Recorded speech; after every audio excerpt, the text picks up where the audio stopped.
আহারে, এই গরমে বৃষ্টি, নোংরা, অন্ধকারে সারাটা রাত কাটাতে খুব কষ্ট হয়েছে বাবা। কি চেহারা হয়েছে তো। না না, আমি ঠিক আছে। আর নাটক করতে হবে না, এসো গাড়িতে উঠবে। না, যাওয়া তো হবে না বেয়ান। আমাদের বিনুকে গায়েব করে দিয়ে আপনি ভেবেছেন এখন আপনার ছেলেকে নিয়ে কেটে পড়বেন, তাই না? তা তো হবে না। মানে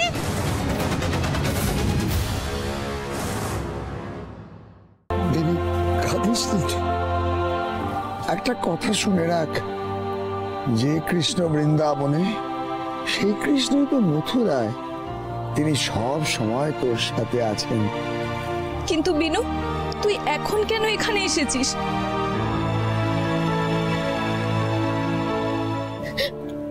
আমি আর কোথায় তো যাবো রে সুবা?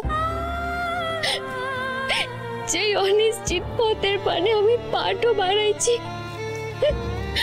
সেখানে আমার সঙ্গে আমার মাধব থাকবে কিনা কোনদিন। আর আমি আমার মাধবের কাজটাতে এসে এভাবে প্রাণ ঢুকুলে আমার মনে সব দুঃখ যন্ত্রণা সব উজাড় করে দিতে পারবো কিনা আমি জানি লাই রে।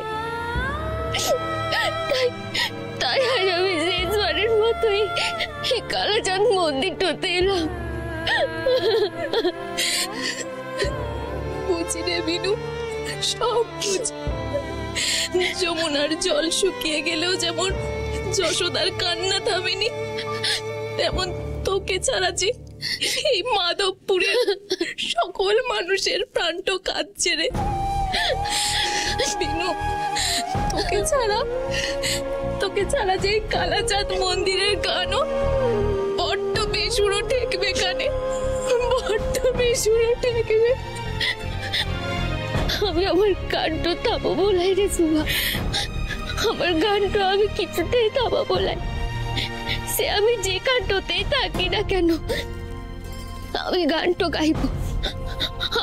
আমার গলাতেও যদি গানটা না আসে, তবু আমি আমার মনটা থেকে মাধবের গানটা গাইব। শুধু একটাই ভয় রে আমার সুভা, কেউ যদি আমার কাজটা থেকে আমার গানটা কেড়ে নেয়, তখন কারো সাধ্য কি তোর থেকে শ্যামকে কাটবে? তুই যে নিজের অঙ্গেই তাকে ধারণ করে নতুন জীবনে পা রেখেছিস।